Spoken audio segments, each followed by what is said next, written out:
Por que os filmes do UCM da Marvel Studios ficaram ruins? O que aconteceu com a Marvel nos últimos anos? É uma pergunta que muita gente está se fazendo por conta não só do resultado final dos filmes que a gente está assistindo, mas também por conta dos resultados com crítica, dos resultados financeiros. Afinal, a fase 4 da Marvel tem as piores notas com a crítica e as piores bilheterias de todo o UCM. Por que isso está acontecendo? No vídeo de hoje, nós vamos analisar algumas coisas que aconteceram nos bastidores da Marvel desde Vingadores Ultimato em 2019, que por um efeito dominó, digamos assim, acabaram levando a esses filmes que a gente viu. E como consertar isso? O que a Marvel tá mudando lá dentro para voltar a ser o que era antes, ou pelo menos tentar? Você vai descobrir no vídeo de hoje. Então, sem mais delongas, vamos ao vídeo.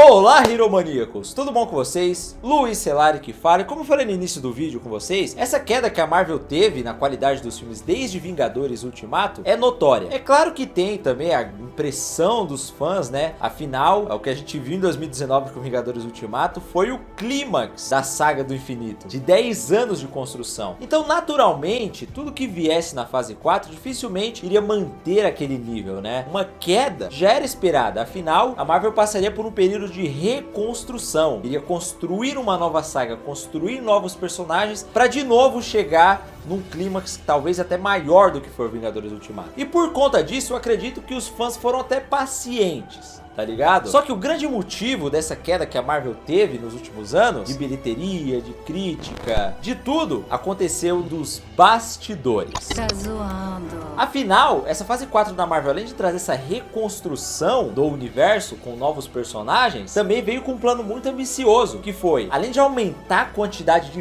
filmes que a gente tinha por ano da Marvel Studios, também acrescentou as séries. E isso começou a ser estruturado desde antes deles lançarem o Vingadores Ultimato, com o anúncio de que nós teríamos 3 séries depois desse filme, que seriam WandaVision, Loki, Falcão e Soldado Invernal, e depois também anunciaram Hawkeye e o What If, então seriam 5 séries que já fariam parte desse início de fase 4, e além disso teriam os filmes da Viúva Negra, do Shang-Chi, teria o Eternos, que seria uma nova equipe, e teria ainda os filmes lançados pela Sony, que estariam conectados ao CM, que são o Spider-Man No Way Home, o Venom Tempo de Carnificina e o glorioso Morbius. E tudo isso estava programado para sair no ano de 2021. Na verdade, o início desse novo plano da Marvel iria acontecer em 2020, só que nós tivemos a pandemia, onde todos os cinemas foram fechados, as produções também, os estúdios foram fechados, então eles não poderiam gravar nada, e aí nós ficamos esse ano de 2020 sem nada praticamente, por conta da pandemia. E aí toda essa quantidade de conteúdo foi comprimida em 2021. Então 2021 seria até então o ano com mais lançamentos da Marvel. Só que como eu falei pra vocês, essas séries que foram lançadas, como WandaVision, Loki, Falcão e Soldado Invernal, começaram a ser produzidas lá em 2018. Então elas ficaram alguns anos sendo produzidas e conseguiram manter o nível do que era o UCM. O que não aconteceu com os filmes, né? Afinal, o Eternos, que estava programado para sair em 2020, mas teve esse grande atraso, foi até então a pior nota da Marvel pelos críticos lá no Rotten Tomatoes, com essa ideia de trazer uma proposta diferente e tudo mais. Foi um grande baque. O Shang-Chi, apesar de ser um filme bom também, por conta da pandemia ele não arrecadou a bilheteria que esperava. Teve toda aquela polêmica também com Viúva Negra, né? Então, nos cinemas foi um ano desastroso pra Marvel. Só que o maior problema ainda chegou em 2022, onde nós tivemos os filmes já produzidos nesse regime da Marvel mais frenético, que foram o Doutor Estranho Multiverso da Loucura,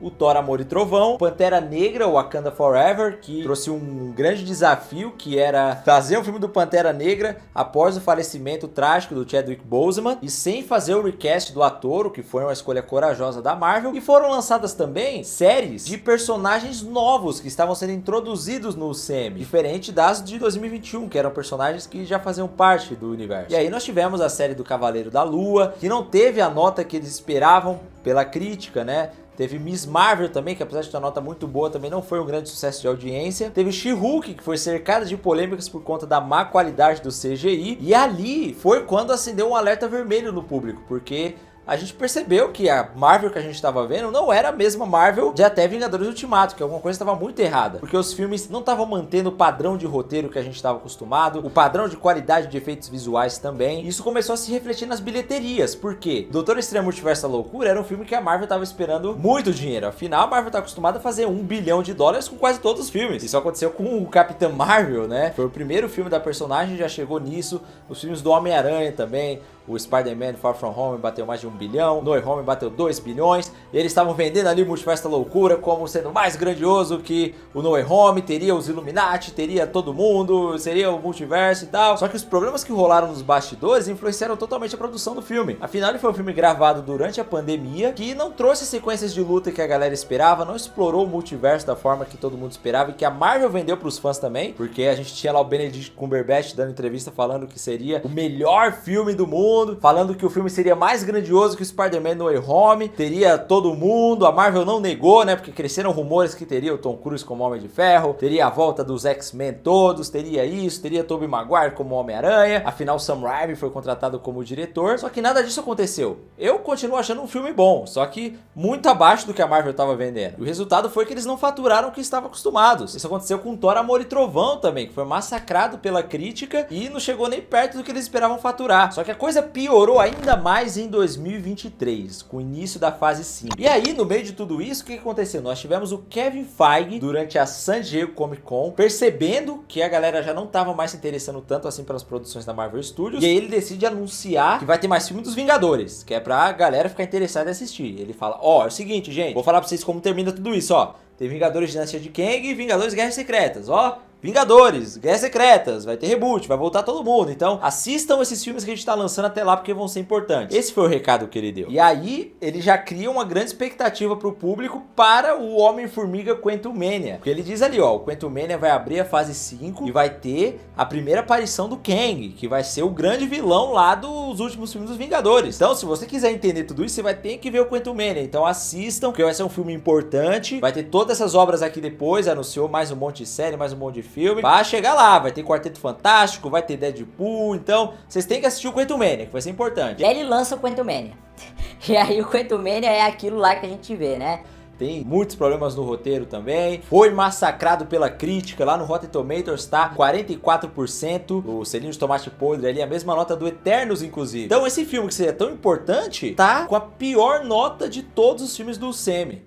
Olha isso. E o grande problema que a gente percebe na fase 4 é que aumentar esse volume de produção numa escala tão grande quanto foi feita, acabou que a gente tem uma quantidade enorme de filmes iguais. Iguais em questão de roteiro. Os roteiros são praticamente cópias um do outro, se a gente for ver, né? Por exemplo, a gente tem no Doutor Estranho Multiverso da Loucura uma trama que é basicamente a América Chaves sendo procurada pela vilã do filme, que é a Wanda, né? Sendo caçada e tudo mais. E aí o Doutor Estranho tem que proteger ela, né? Se a gente for ver a trama do Wakanda Forever, praticamente a mesma coisa. A Hayley Williams sendo caçada pelo vilão, que é o Namor, e a Shuri, que é a heroína do filme, tem que proteger ela. E aí no final tem o embate, né? Praticamente a mesma coisa. Algo que acontece também no No Way Home, né? Que tem lá o adolescente que faz besteira, e tem o adulto, que é o Doutor Estranho ali, tentando resolver as coisas. O que acontece no Quantumania também, que é a Cassie, que é um adolescente, faz besteira, e aí a Homem-Formiga tem que lidar com as consequências do que ela fez, igual o Doutor Estranho fez no No Way Home, lidando com as consequências do que o Peter fez. Então as premissas dos roteiros estão sem criatividade nenhuma. E todas essas histórias estão sendo contadas pra gente da forma mais genérica possível. Não tem uma direção de fotografia, uma direção de arte original, não tem uma trilha sonora original também, tá tudo igual às músicas, os efeitos visuais também com a qualidade péssima. E sem contar que essa narrativa também tá sendo replicada nas séries, né? Porque a gente vê a Miss Marvel é basicamente isso também. E aí tem a She-Hulk também, que tá lá com o Hulk, né? E aí ela vira Hulk, aí começa a acontecer as coisas. E a forma de contar essa história também tá tudo muito igual, não tem mais novidade, e o jeito com que isso é feito também não tá no padrão de qualidade mais alta. E isso aconteceu porque eles aumentaram a quantidade e não deram conta de manter o padrão de qualidade. E junto com isso vieram também as polêmicas de bastidores, que foi toda aquela treta que rolou do CGI, né, que supostamente uma das pessoas que trabalha ali nas casas que produzem os efeitos visuais da Marvel Studios falou que eles estão com a quantidade de efeitos visuais gigantes para fazer, não estão dando tempo para serem produzidos e não querem pagar o valor justo. Isso não foi comprovado, né? São vazamentos que tiveram aí, mas faz muito sentido com tudo isso que aconteceu, afinal os efeitos não mantiveram a qualidade. E a gente teve algumas tretas internas acontecendo também, como a treta do ator do Blade com o roteirista. E isso fez com que o diretor deixasse o filme do Blade e não fosse fazer mais. A gente teve também o diretor de Doutor Estranho Multiverso da Loucura deixando o filme, eles contratando o Sam Raimi às pressas para fazer. Tivemos o John Watts, que tinha sido escalado para ser o diretor do Quarteto Fantástico, deixando o projeto também, e aí agora eles já colocaram outro diretor. E as consequências mais recentes que nós tivemos foram a troca do CEO da Disney, que era o Bob Chapek, que assumiu curiosamente em 2021. E aí os acionistas da Disney pediram para que o Bob Iger, que foi o CEO da Disney por 15 anos e saiu lá no final de 2019 para se aposentar. Aí os acionistas pediram para ele voltar, ele voltou agora e já tá fazendo algumas mudanças, como por exemplo, a Victoria Alonso, que era a braço direito do Kevin Feige dentro da Marvel Studios, ela era tipo assim, a única abaixo do Kevin Feige que teve do lado dele durante toda a construção do MCU, desde o Homem de Ferro lá, foi demitida. E olha só que curioso, em 2021 a Victoria Alonso foi promovida para ser a chefe do departamento de efeitos visuais e animações da Marvel Studios. Então ela passou a cuidar de toda a produção dos efeitos visuais e deu tudo errado, né, o que a gente viu aí. Só que assim, é claro que não dá pra jogar toda a culpa nela também, pelo que aconteceu com os efeitos visuais. Por quê? Ela assumiu numa época onde teve esse aumento de conteúdo, né? Ela trabalhava numa época ali onde eles lançavam 3 filmes por ano só, então era de boa administrar, né? Era possível. E aí, quando ela foi colocada ali, vieram 9 produções por ano, contando séries e filmes. Então, triplicou o número de conteúdo, sem contar que as séries têm mais tempo de tela do que os filmes. Então, ela pegou uma bomba ali, tá ligado? Não dá pra culpar só ela por a qualidade. Só dela ter conseguido lançar tudo isso já mostra uma grande competência. O erro, eu acredito, tenha vindo de cima dela, da galera da Disney mesmo. Tanto é que trocaram o CEO da Disney, véio. Então a Marvel já teve essa troca de CEO da Disney e teve essa coisa que é um marco na história da Marvel Studios, que é a saída da Victoria Alonso. E além disso, a gente tá vendo que a Marvel tá revendo todo esse plano dela, né? Porque alguns filmes já foram adiados, como o Quarteto Fantástico, o Vingadores Guerras Secretas também, que primeiro ia sair em 2025 no final do ano, aí adiaram pra 2026. E agora, com essa troca de CEO, tá com a data indeterminada.